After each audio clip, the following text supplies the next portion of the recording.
안녕하세요 여러분, 성공합시다. 오늘은 10장인데요 10장에는 바울의 소망이 있어요. 그의 소망은 자기 동족이 그리스도를 믿게 되어서 구원을 받는 건데, 그 모든 설명들을 통해서 우리의 신앙을 한번 점검해보는 시간이 되면 좋겠어요. 자, 1절. 형제들아, 내 마음에 원하는 바와 하나님께 구하는 바는 이스라엘을 위함이니 곧 그들로 구원을 받게 함이라. 바울은 이렇게 간절히 이스라엘의 구원을 간구했어요.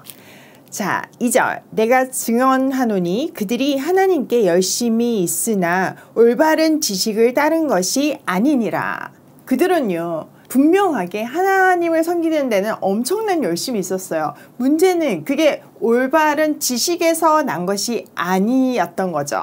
바울은 본인이 해봐서 알잖아요. 자기가 바리새인 중에 바리새인으로 정말 많은 사람들을 죽음으로 몰아간 사람이잖아요. 그러니까 그 경험적인 지식에 의해서 그들에 대한 안타까운 마음이 있었어요. 자, 바울이 말하고 있는 이 올바른 지식은요, 예수를 그리스도로 믿는, 그래서 구원에 이르게 하는 참된 지식을 말해요. 자, 올바른 지식이 없는 열심은요, 정말 무서운 일이에요. 마치 절벽을 향해서 전력 질주를 하는 거와 마찬가지예요. 그것도 자기 혼자 달리는 것이 아니고요, 주위 사람들을 다 태우고 함께 그 절벽을 향해서 달리는 거와 같아요. 실제로 역사를 되돌아보면요, 잘못된 열심, 그 뒤에는 광기가 있고요, 그 광기 뒤에는 늘 종교가 있었어요. 자, 3절. 하나님의 의를 모르고 자기 의를 세우려고 힘써 하나님의 의에 복종하지 아니하였느니라. 그들에게는요, 올바른 지식이 없었기 때문에 당연히 하나님의 의를 몰랐으니까 자기 의를 세우려고 힘썼어요. 그 결과 하나님의 의에는 복종하지 않게 된 거죠. 자, 하나님의 의는요, 모든 믿는 자에게 주어지는 값없는 은혜예요. 값없이 주어지는 하나님으로부터 온 의죠. 그런데 유대인들이 만들고 있는 자기 의는요, 스스로 율법을 지킴으로 만들어지는 의였어요. 여러분, 율법의 기능이 뭔가요? 네, 죄를 드러내고 율법을 다 지킬 수 없다는 것을 깨닫게 해주는 것이 율법의 기능인데, 그들은요, 그 율법을 사용해서 자기를 높이기 위해서 그 의를 사용했던 거예요. 그래서 누가 더 오래 기도하나, 누가 금식을 자주 하나, 얼마나 오랜 기간 했나, 이런 것들의 경쟁을 하기 시작했고, 또 그것으로 다른 사람들에게 율법의 무거운 짐을 지게 함으로 사람들을 옥죄이고 죽음으로 몰아가게 하는 무서운 강기가 되었어요. 자, 4절. 그리스도는 모든 믿는 자에게 의를 이루기 위하여 율법의 마침이 되시니라. 그리스도는 율법의 마침이 되셔서 모든 믿는 사람에게 의가 되어주셨어요. 여기서 마침은요, 완성이라고 이해하시면 돼요. 즉, 그리스도가 오심은 율법으로 의롭다함을 얻는 길에 종지부를 찍고요, 믿음의 세계를 여신 거예요. 그러니까 율법을 지킴으로 구원으로 향하는 길은 잘못된 길이잖아요. 그러니까 이거 잘못된 길이라고 막아서고 새 길을 주신 거죠. 이것은 예수님께서 십자가에서 돌아가시기 전에 다 이루었다, 이 말씀과 일맥상통하고 있어요. 자, 5절. 모세가 기록하되 율법으로 말미암은 의를 행하는 사람은 그 의로 살리라 하였거니와. 자, 모세의 글을 인용해서 율법을 행하는 사람은 그 율법 가운데서 살 것이라고 얘기해요. 율법에 갇혀서 사는 거죠. 그러니까 결론은 그걸 다 지키지 못하고 율법이 가르치는 것 같이 저주 아래에 있다는 말이에요.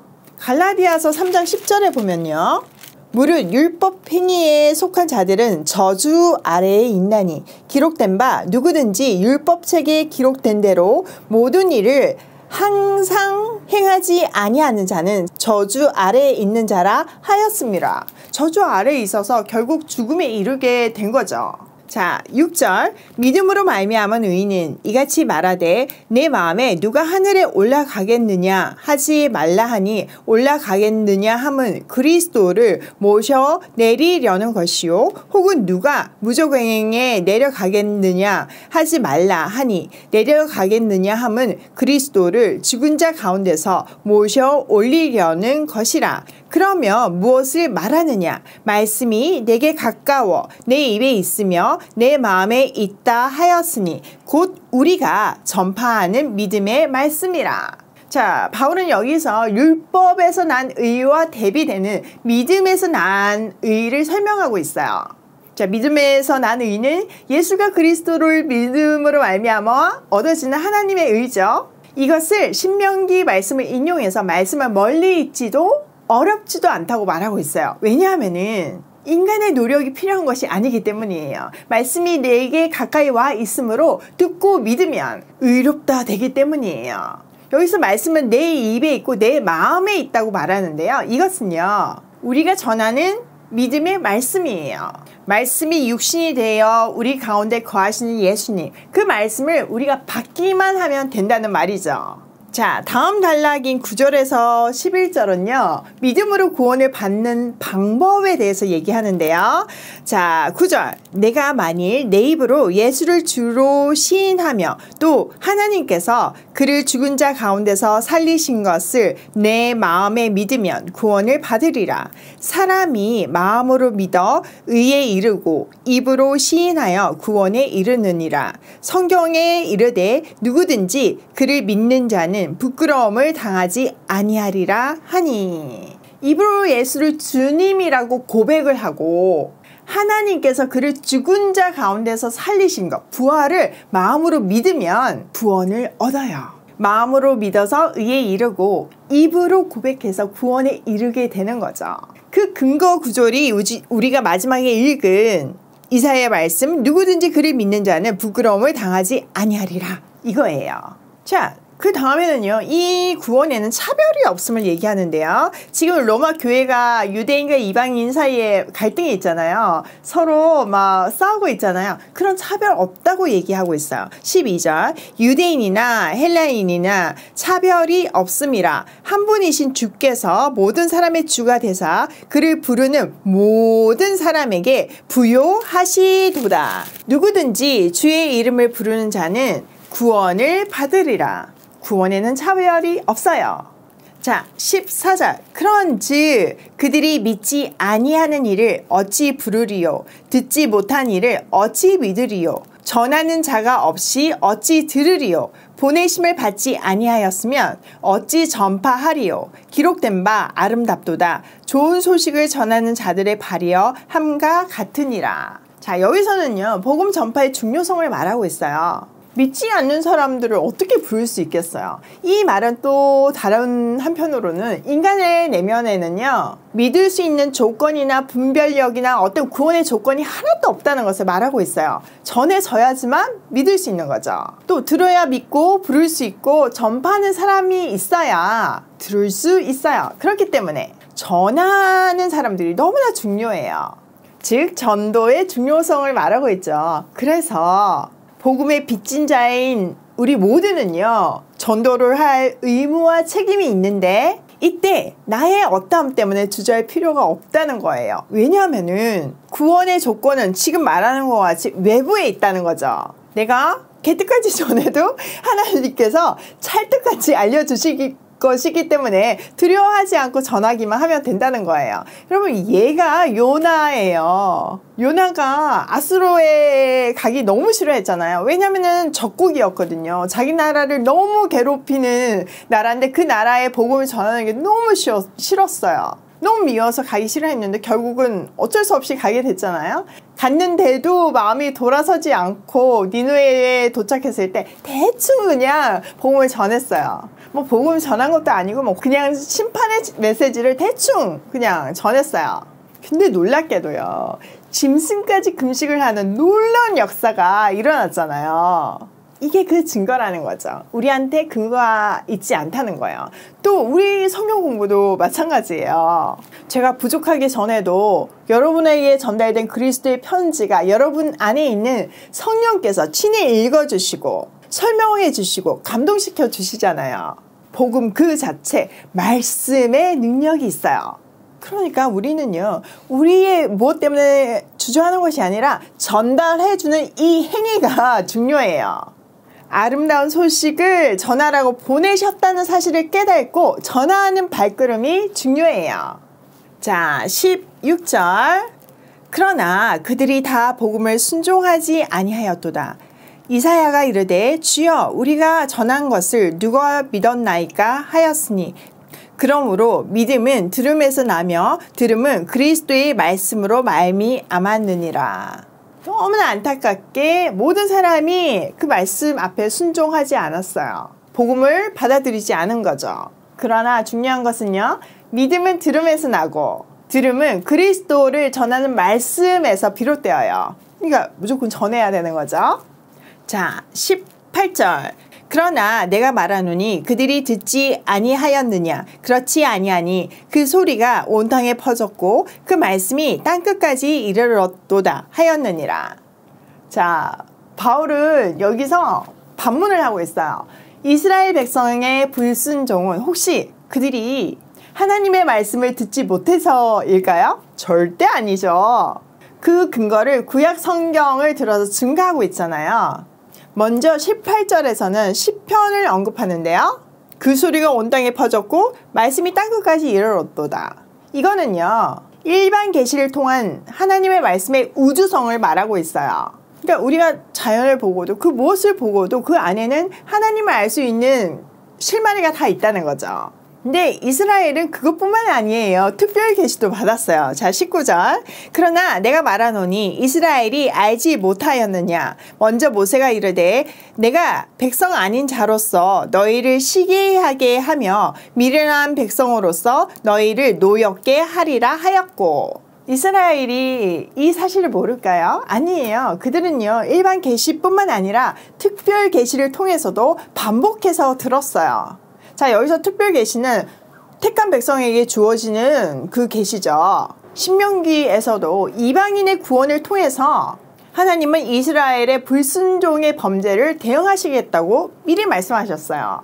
그러니까 그들이 그토록 반대하고 있는 이방인의 구원은 이미 그들이 목숨같이 지키고 있는 신명기에 기록되어 있는 말씀인 거죠. 그뿐만 아니라 이사야도 말해요. 20절. 이사야는 매우 담대하여 내가 나를 찾지 아니한 자들을 찾은 바 되고 내가 묻지 아니한 자들에게 나타났도다 말하였고. 이사야도 마찬가지로 이방인의 구원에 대해서 말했죠. 자, 21절. 이스라엘에 대하여 이르되 순종하지 아니하고 거슬러 말하는 백성에게 내가 종일 내 손을 벌렸노라 하였느니라. 하나님은요, 이렇게 이방인을 사용하셨을 뿐만 아니라요, 순종하지 않는, 돌아오지 않는 이스라엘에게 온종일 돌아오라고 손을 내밀었다고 말씀하시고 계세요. 일반 계시, 특별 계시, 그 모든 방법을 통해서 이스라엘을 불렀지만 그들이 듣지 않았다는 거죠.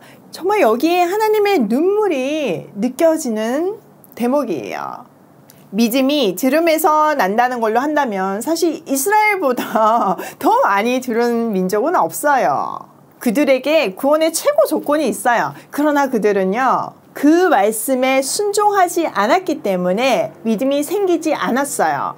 여러분, 가장 악한 죄는요, 불순종이에요. 성경에서 말하는 죄는 근본적으로 불순종을 얘기하고 있어요. 그게 아담의 죄잖아요. 아담의 족보로 온 우리 모든 인류는요, 다 불순종의 영이 있어요. 그런데 이제 그곳에서 마지막 아담 아래로 옮겨서 순종의 극치인 십자가의 순종을 하는 삶을 살아야 해요. 순종만이 살 길이에요.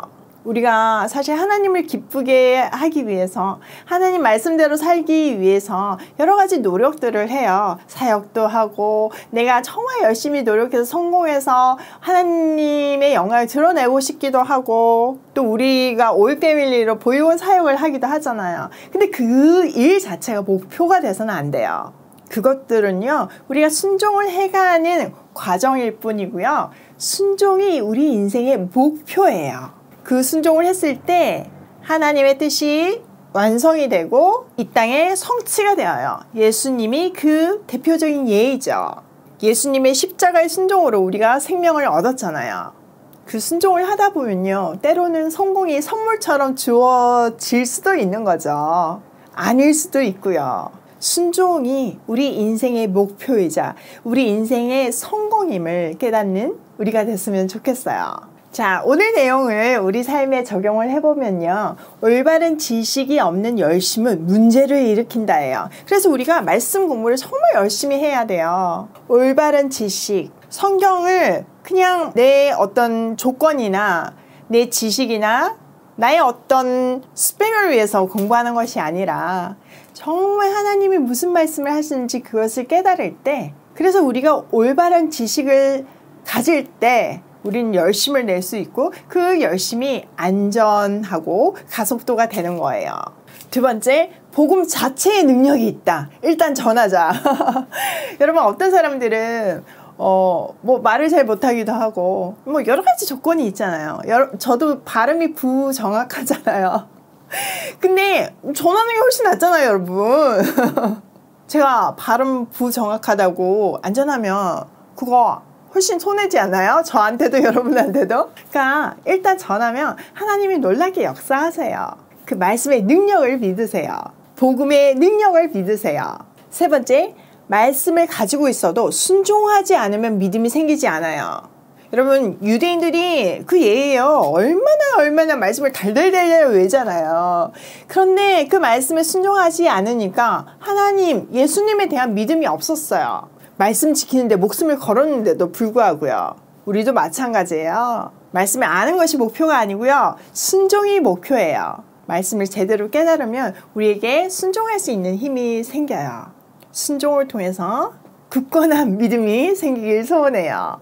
오늘도 복음이 가진 능력을 믿으며 만나는 사람마다 그 복음을 전하며 고싱해요.